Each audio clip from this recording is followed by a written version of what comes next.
अब आपसे जानना यह है कि करने क्या जा रहे हैं। अयोध्या के आयोजन का बहिष्कार करने जा रहे हैं इसके माध्यम से, क्योंकि जब राहुल गांधी मणिपुर से यात्रा शुरू कर रहे हैं तो अब उस यात्रा को छोड़कर रामलला की प्राण प्रतिष्ठा में शामिल होंगे, इसमें हमें संदेह लगता है। अगर आप इसे दूर कर सके तो आप तो क्या माने, आपने तय कर लिया अपने को इस आयोजन से दूर रखना है और इस यात्रा के माध्यम से उसको जस्टिफाई करना है। द्विवेदी जी, मुझे इस बात का बड़ा आश्चर्य है, मैं आपकी बात सुन करके जी, कि राहुल जी जो यात्रा कर रहे हैं और रामलला जी की मूर्ति का जो मोदी जी के, ये मैं इसको कहूंगा कि राजनीतिक लाभ के लिए कर रहे हैं। और राहुल जी इस देश को एक संदेश दे रहे हैं, देश की जनता को, जी, कि हमें न्याय नहीं मिल रहा। राजनीतिक न्याय, सामाजिक न्याय, आर्थिक न्याय, संवैधानिक संस्थाओं को बदला जा रहा है। यानी कि चीफ इलेक्शन कमीशन जैसी संस्थाएं, जिनमें माननीय सर्वोच्च न्यायालय के, उच्चतम न्यायालय के चीफ जस्टिस को अलग करके केवल बहुमत के बल के ऊपर इस तरीके से उनके अंदर इंक्रोचमेंट करके, दखलंदाजी करके संस्थाओं को खत्म कर रहे हैं, ये जनता को बता रहे हैं राहुल गांधी।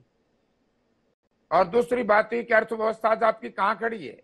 आपके अर्थशास्त्रियों के 6 दिन पहले बयान आए थे कि क्या हालत है आपकी देश की, जो कहते ट्रिलियन मिलियन बढ़ा देंगे अर्थव्यवस्था को। आज कहाँ आपकी अर्थव्यवस्था, आज कहाँ विदेशी पैसा। तो ये ड्रामे की राजनीति बंद होगी।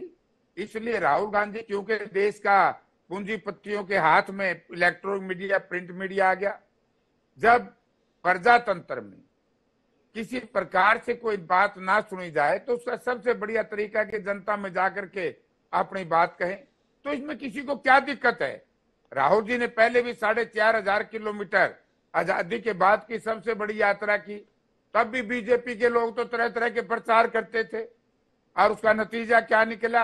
आज भारतीय जनता पार्टी की लोगों को देख लिया होगा आपने, आप बार बार ये कहते 3 राज्यों में, अरे सबसे बड़ा जो राज्य था ये भी तो बताओ ना भाई साहब, डॉक्टर साहब, कि हमने तेलंगाना को भी जीता है और बीजेपी की शर्मनाक हार हुई है।